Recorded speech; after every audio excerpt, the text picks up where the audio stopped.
What if I told you that the way you walk right now, today, at this very moment, could be either protecting your heart, your brain, and your life, or quietly accelerating the exact conditions that lead to the falls, the strokes, the heart attacks, and the loss of independence that terrify most people as they move through their 70s and beyond? And what if I told you that there is one specific, simple change to how you walk? Not how far you walk, not how fast you walk, but how you actually walk, that research has shown can reduce your risk of cardiovascular events, dramatically lower your risk of dangerous falls, improve your brain health, and extend your functional independence by years. You do not need a gym membership. You do not need special equipment. You do not need to be athletic or physically strong. You need the information I am about to share with you, and you need to apply it starting with your very next walk. Stay with me through every word of this video, because what I am about to tell you is something that could genuinely be one of the most important things you hear this year. My name is William Hart, and I want to begin by establishing something that I think most people over 70 have never fully considered, and that is how profoundly the mechanics of walking change as we age, and what those changes mean for our health beyond just the obvious risk of falling. Most people think of walking as a simple, automatic activity that does not require much thought or attention. You have been doing it since you were a toddler. It feels like the most natural thing in the world. But here is what the research on aging and biomechanics consistently shows. The way most people over 70 walk has shifted in ways that are not just increasing their risk of falls. Those same biomechanical changes are reducing cardiovascular efficiency, decreasing the circulation-stimulating mechanical pump action of the legs, limiting the brain-stimulating benefits of physical movement, and creating a pattern of physical deconditioning that compounds over time into a dramatically accelerated loss of independence, cardiovascular health, and cognitive function. The change I am going to share with you today addresses all of these consequences simultaneously, which is what makes it so powerful and so important. Let me first describe what happens to the way most people walk as they move through their 60s and into their 70s. The changes are gradual, which is part of why most people never notice them happening. The stride length gets shorter, steps become smaller and more shuffling. The walking speed slows. The foot is lifted less completely from the ground with each step, creating what researchers call a reduced toe clearance. The arms swing less. The posture shifts. The head and neck come forward, the upper back rounds slightly, and the center of gravity moves. The time spent with both feet on the ground simultaneously increases. The gait becomes more cautious, more flat-footed, more hesitant. These changes feel natural because they happen so gradually. They feel like aging. But what they actually represent is a feedback loop, where reduced confidence and balance leads to a more cautious gait, which reduces the cardiovascular and mechanical benefits of walking, which leads to further physical deconditioning, which leads to even more reduced confidence and balance, which leads to an even more cautious and shuffling gait. The loop continues, and most people have no idea it is happening until they find themselves moving significantly slower, less confidently, and less capably than they did just a few years earlier. Now here is where the single most important walking change comes in, and I want to be very precise about what it is, because precision is exactly what makes this actionable. The change is deliberate heel-to-toe rolling with every single step, combined with a conscious, active push-off from the toes at the end of each stride. Let me explain what this means and why it matters so profoundly. A proper, biomechanically correct walking step involves 3 distinct phases. First, the heel contacts the ground. Second, the foot rolls forward from heel to the ball of the foot. Third, and this is the phase that most seniors have almost completely lost, the toes push off against the ground, propelling the body forward for the next step. This toe push-off is not a minor detail. It is the engine of the entire walking movement. It is what generates forward momentum. It is what activates the calf muscles fully. It is what drives the mechanical pump action that pushes blood from the legs back up toward the heart. It is what signals the brain and nervous system with the rich proprioceptive feedback that keeps balanced systems sharp and responsive. And it is exactly the phase of walking that most people over 70 have unconsciously eliminated from their gait, replacing a dynamic, propulsive stride with a flat, shuffling step that provides a fraction of the cardiovascular, circulatory, and neurological benefit of walking done correctly. Let me explain the cardiovascular significance of this in detail, because I think understanding the mechanism is what will motivate you to actually implement this change consistently. The calf muscles are sometimes called the second heart. This is not a metaphor. Your heart pumps blood downward into the legs through the arteries with relative ease. Gravity assists that process. But blood must return to the heart from the legs against gravity, moving upward through the venous system. The venous valves in the legs prevent backflow, but they depend on muscle contractions to actively squeeze blood upward through the veins. The calf muscles, when they contract powerfully during a proper walking stride, and particularly during the toe push-off phase, are the primary mechanical pump for venous return from the legs. When this pump is working effectively, blood moves efficiently from the legs back to the heart, maintaining healthy circulation throughout the lower extremities, reducing the tendency for blood to pool and for clots to form, and reducing the swelling and heaviness in the legs that so many seniors experience by the end of the day. When the toe push-off is lost from the walking gait, as it is in most seniors who have adopted a flat, shuffling step, this pump is dramatically underactivated. The calves barely contract. Venous return is reduced. Blood pools more readily in the lower legs. Circulation to the feet and ankles deteriorates. And the risk of deep vein thrombosis, dangerous blood clots in the leg veins, increases measurably. Restoring the heel-to-toe roll with an active toe push-off is not just a walking technique. It is reactivating the mechanical cardiovascular pump that your body depends on to circulate blood through your lower extremities efficiently. The balance and fall prevention significance is equally important, and in some ways even more immediately urgent for seniors over 70. Falls are the leading cause of injury-related death among adults over 65 in the United States. Every year, millions of seniors experience falls that result in fractures, head injuries, hospitalizations, and a loss of independence that in many cases is never fully recovered. And the research on fall prevention is unambiguous about one thing: gait quality is one of the most powerful predictors of fall risk. Specifically, reduced toe clearance, the failure to lift the foot adequately during the swing phase of walking, is one of the leading mechanical causes of tripping and falling in seniors. When the toe push-off is absent from the walking gait, the foot does not rise as high from the ground during the swing phase. The toe catches on uneven surfaces, on carpet edges, on small obstacles that would have been cleared easily with a proper propulsive gait. And a trip at 75 is not the same as a trip at 35. At 35, your nervous system responds fast enough to catch you. Your bone density is sufficient to absorb impact. Your muscles are strong enough to break a fall.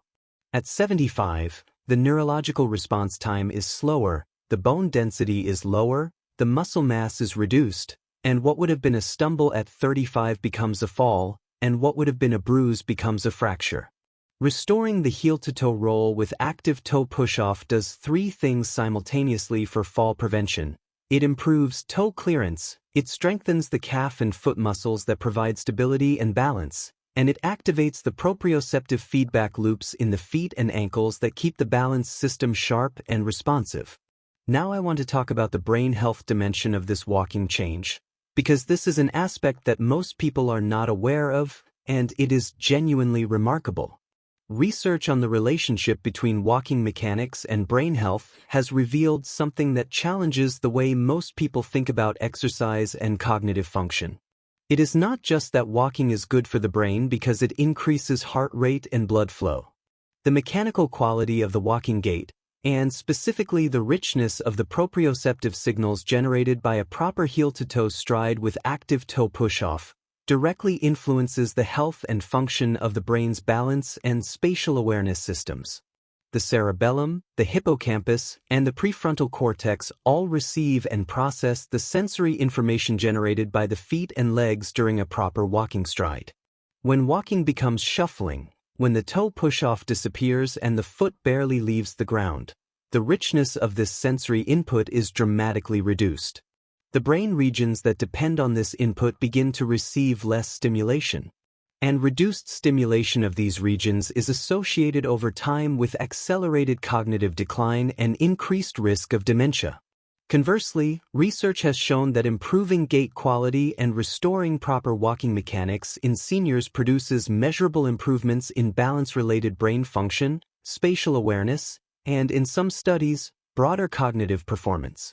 Walking properly, with full heel-to-toe roll and active toe push-off, is not just exercise for your body. It is neurological exercise for your brain.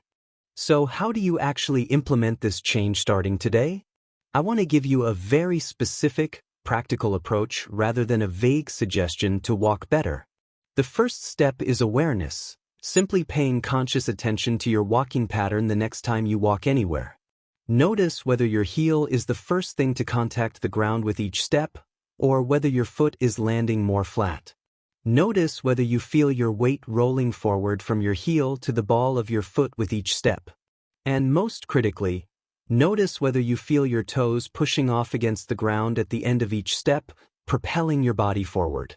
Many seniors who do this exercise for the first time are genuinely surprised to discover that the push-off phase has almost completely disappeared from their walking without them ever noticing. The second step is deliberate practice. During your next walk, even if it is just a short walk to another room or down the driveway, make a conscious effort to exaggerate the heel contact, the midfoot roll, and the toe push-off with every single step. It will feel slightly awkward at first. It may feel like you are walking more deliberately and slowly than usual. That is normal. You are retraining a movement pattern that has gradually shifted over years, and retraining movement patterns always feels deliberate and slightly unnatural before it becomes automatic again. The third practical element is the role of footwear, because the shoes you wear either support or prevent proper heel-to-toe walking mechanics. Shoes with thick, rigid soles that limit the foot's ability to flex and roll prevent the natural heel-to-toe motion. Shoes with worn-down heels alter the angle at which the foot contacts the ground, disrupting the natural gait cycle.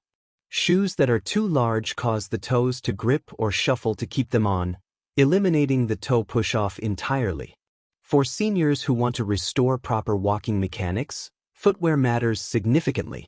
Shoes should have a flexible sole that allows the foot to roll naturally from heel to toe, a firm heel counter that stabilizes the rear foot at initial contact, and a fit that is snug enough that the shoe moves with the foot rather than the foot moving inside the shoe.